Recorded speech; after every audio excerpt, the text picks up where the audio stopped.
우리가 나눠볼 책은 명랑한 운둔자입니다. 제목이 명랑하고 운둔하고 좀 반대되는 개념처럼 느껴지기는 하는데 사람들 누구나에게 있는 그런 감성들을 여기서 아주 잘 풀어서 다룬 그런 책이라고 생각이 돼요. 이 책은 갱갱님이 추천해 주셨잖아요. 네. 이 책을 추천하게 된 뭐 계기 뭐 이런 걸 좀 설명을 해 주신다면? 제가 일단 유튜브에서 이 책 되게 유명한 북튜버인데요. 겨울서점이라고. 아무튼 그분이 이 책을 추천을 해주셨어요. 혼자서 살고 있는 여자들한테 추천하는 책이다라고 하길래 저는 공감이 될 것 같다라고 생각이 들어서 관심이 있었고 서울에 가서 집에 오는 길에 지하철을 기다리는데 서점에서 시간을 때우다가 여기 이 책이 보이길래 이 책을 사고 지하철에서 읽으면서 집에 왔습니다. 그랬구나. 그 겨울 서점이라는 그분 설명을 좀 살짝 해주시겠어요? 어떤 분이시죠? 저희보다는 훨씬 유명한. 우리는 초보지. 우리는 초보 블로거 유튜버고. 내가 뭔데 소개를 제가 알기로는 북튜버 중에서는 제일 유명하고. 오. 네. 책도 내셨습니다. 재밌었어요. 우리도 한번 그분을 연구해봐야 되겠는데. 뭐 그럴까요? 그래서 이거를 제가 듣자 하니 되게 이제 사가지고 지하철에서까지 읽었다라고 했는데 그렇게까지 손에서 뗄 수 없는 어떤 매력 이런 거는 뭐가 있을까요? 그냥 저는 이 생각의 결이 비슷한 것 같고 공감대가 많이 형성이 되면서 술술술술 읽었고 동시에 되게 사소하고 사적이고 이런 얘기들을 되게 이런 것까지 말해라고 싶을 만한 세세한 감정의 결이 있잖아요. 갈래가 있잖아요. 그거를 내가 미묘하게 느꼈지만 말로는 잘 설명하지 못했던 것들을 이분이 잘 설명해 주시는 것 같아서 되게 공감을 하면서 감탄하면서 읽었습니다. 이 책이 어떤 본인의 이야기를 여기다가 이렇게 실어주셨어요. 감정을 그 단락단락 마지막에 이렇게 연도를 기록해 주셨거든요. 그 연도를 기록해 주신 걸 보면서 엄마는 나는 이때 나는 뭐 했지? 뭐 2001년이야. 그러면 2001년도엔 난 큰애를 낳았을 때네. 뭐 이런 식으로 공감을 하면서 읽으니까 그 같은 시대에 있었던 사람 같은 그런 느낌도 조금 있었거든요. 그러면 이 책이 지금 차례가 있어요. 5개의 큰 챕터로 나누어서 있거든요. 첫 번째 이제 홀로라는 단락이 있어요. 이 홀로라는 단락에서 홀로에서는 뭐가 좀 인상 깊고 재밌었어요. 이렇게 해주실 말씀이 좀 있으세요? 되게 혼자 있는 걸 구질구질하다라고 생각했던 저자가 나중에 혼자 있는 시간에서 행복함을 느낀다는 사실을 인정하면서 남들이 볼 때 어쨌든 자기가 행복하기 때문에 이 시간을 긍정한다 이런 내용의 글이 있거든요. 그 글에서 명랑한 운둔자라는 제목도 지어졌고요. 지금 시대에 봤을 때는 이런 프레임은 좀 낡았다 싶은 거를 느꼈는데 그러니까 그것보다는 수줍음의 옹호라는 책이 있는데 제가 굉장히 수줍음을 타는 입장에서 많이 공감을 하면서 읽었고요. 수줍음 많이 타죠. 네. 그래서 수줍음의 옹호에서 수줍은 사람들은 자기가 이렇게까지 대인관계를 위해서 노력하고 있으니까 남들이 알아줬으면 좋겠다라고 생각하는 경향이 있는데 자기가 자기보다 더 수줍음을 타는 사람을 만나면서 있었던 에피소드를 소개하거든요.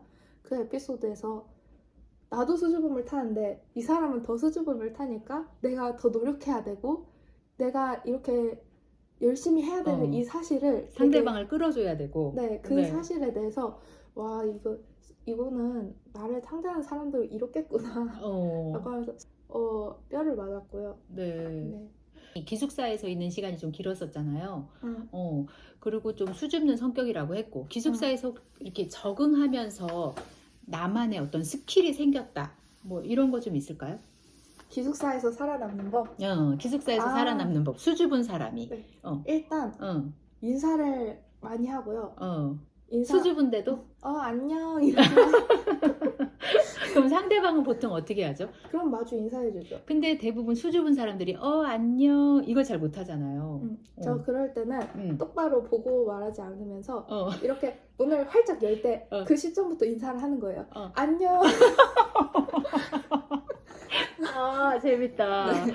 그러면은요, 어. 그 안에 있던 애들이 대충 네.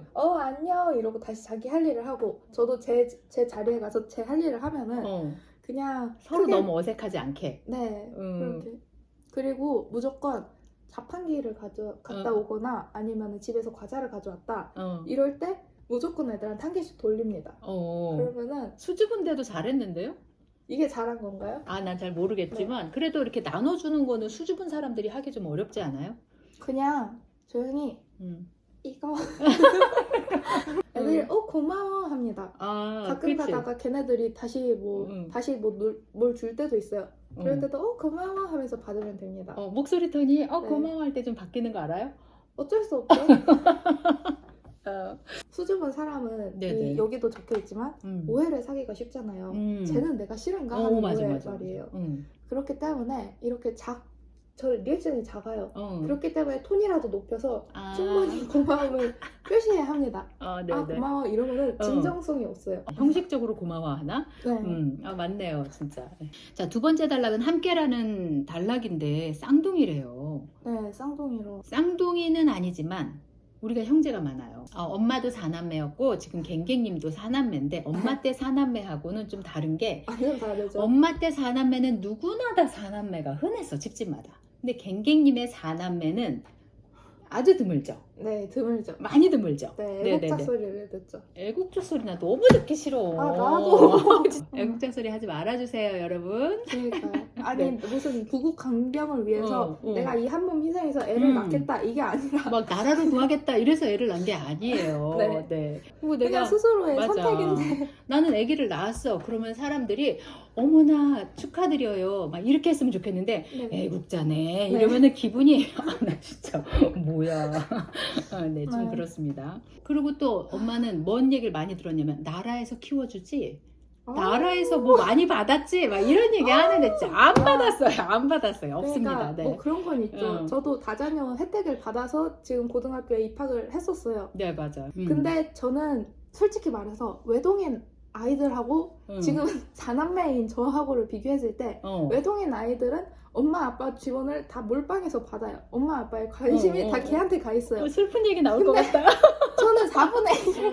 맞아요. 네, 4분의 1을 해서 받았는데 그렇게 따지자면은 이건 좀 비약이긴 하지만 제가 외동이었으면 지금보다 공부를 잘했을걸요? 우리는 어떻게 키웠냐면 아이가 학원을 이제 4남매가 있었으니까 3남매가 있을 때도 엄마 나 뭐 하나 더 하고 싶어요 라고 하면 안 돼. 너희들이 하나씩 다 하고 있는데 누군가 한 사람이 포기를 해야 네가 2개를 할 수 있어 라고 말을 했었어요. 이런 게 조금 있기는 했어요. 자녀들이 많으면. 다른 애가 먼저 말을 하면은 그냥 입을 다물어요. 그리고 기다려요. 그리고 나서 또 말을 할까 하면은 다른 애가 어렸을 때 형제가 많다는 거는 그냥 저도 어렸을 때 네. 바락바락 내 얘기를 하려고 했었던 적이 있는데 어느 시점이 와요. 내가 말해서 뭐 하냐 이게 두 번째 단락 함께 얘기하다가 여기까지 왔는데요. 네. 우정 있잖아요. 우정 얘기 여기서 나오잖아요. 네. 우정 여기서 되게 공감을 많이 했어요. 저는 네. 제가 기숙사 룸메를 했잖아요. 네네. 룸메를 하는 동안에는 얘네들이랑 되게 잘 지내요. 라면도 같이 먹고 영화도 같이 보고 아무튼 이러면서 잘 지내는데 또 이제 이 기숙사 룸메가 바뀌잖아요. 그럼 또 걔네들이랑 실시간에 대면해져요. 룸메를 할 경우에는 걔네나 저나 서로 잘 지내도록 노력을 해야 된다라는 암묵적인 그 바탕이 그치. 있잖아요. 같은 공간에 우리가 있어. 네. 오래 써야 돼. 그렇기 때문에 둘이 서로 노력을 해서 우정을 이끌고 나갔는데 지금은 그럴 필요가 없어졌으니까 그 친구는 어떨지 모르겠지만 저는 그 친구가 여전히 잘 지냈으면 좋겠는 동시에 굳이 여기서까지 친구가 부담스러워하지 않을까 하는 그것도 있고 여기서는 그렇게 말하거든요. 우리는 충분히 시간과 우정 그 추억을 공유하지 못했는데 집이 가깝다는 같은 개를 키운다는 이유로 친해졌었고 이제 그 친구가 이사를 가는데 아마도 이 우정은 지속이 되지 못할 것이다. 우리는 시간과 추억을 충분히 공유하지 못했기 때문에. 하지만 함께 있었던 나날에서는 엄청 행복했고 이 우정이 소중했지만 어쩔 수 없이 보내야 한다. 그리고 그게 맞는 것 같다. 뭐 이런 식으로 묘사를 하는데 그 점에서 되게 공감이 많이 이제 되더라고요. 우리 이사 많이 다녔잖아요. 네. 이사 다니면서 엄마도 이런 경험을 좀 많이 했었고. 두 번째 단락은 그랬고요. 세 번째 단락이 떠나보냄인데 엄마는 이 세 번째 단락을 읽으면서 아, 이 책이 이렇게 마무리되면 정말 너무 슬프겠다. 엄마 자체가 이 책을 읽었는데 마음이 너무 아팠어요, 엄마 진짜. 그래서 책을 읽다가 다시 좀 덮어놓고 좀 시간을 보내고 다시 또 책을 읽다가 좀 덮어놓고 좀 시간을 보내고 엄마가 이제 어쨌든 부모님이 어렸을 때 일찍 돌아가셨잖아요. 그리고 2000년대 2010년 12년에 2012년에 14년에 두 번 이제 시부모님이 돌아가셨어요. 근데 이게 약간의 이 비슷한 내용만 나와도 굉장히 마음이 아파요. 그게 아직 근데 여기서는 그 죽음에 대해서 얘기를 많이 하고 나누고 뭐 이래야 되는데 사람들이 그냥 그거를 마음 아픈 거를 그냥 싸매고 마음에 간직한다. 근데 엄마도 그랬어요. 그거를 허심탄회하게 누구하고 나누면서 그 죽음에 대해서 얘기를 다른 사람 상대방은 엄마가 상처받을까봐 엄마한테 말을 못하고 엄마는 내가 뜬금없이 또 그런 거에 대한 어려움을 호소할 만큼 그런 거에 대한 어려움이 있었어요. 얘기를 충분히 나누거나 애도하거나 그거에 대해서 막 그렇게 하지 못했고 오히려 우리는 어떻게 했냐면 매주 산에 갔어요. 매주. 너무 슬픔에 쌓이지 않기 위해서 아빠하고 엄마가 그때 산에 가면서 육체적으로 너무 힘들면서도 그때는 카카오 스토리가 유행이었었는데 뭐 병증의 효과를 뭐 완화의 효과를 보기 위하여 막 이런 표현을 내가 썼었어요. 심신이 너무 아프고 괴로웠었거든. 근데 이 책을 읽는데 다시 그 생각이 나고 그 추억이 다시 떠오르고 그냥 살짝만 언급이 됐는데 나는 너무 깊이 찔리는 느낌이 있었어요. 여기 어땠어요, 갱갱님은? 이 데뷔하는 파트에서 좀 공감이 많이 됐던 게 부모님 은혜의 시기라는 표현이 있어요. 맞아. 부모님 은혜의 시기. 부모님 은혜의 시기란 당신이 부모에게 복종하지 않아도 될 만큼은 나이가 들었지만 아직 부모를 걱정할 만큼은 나이가 들지 않은 시기, 그 짧은 시간을 의미한다.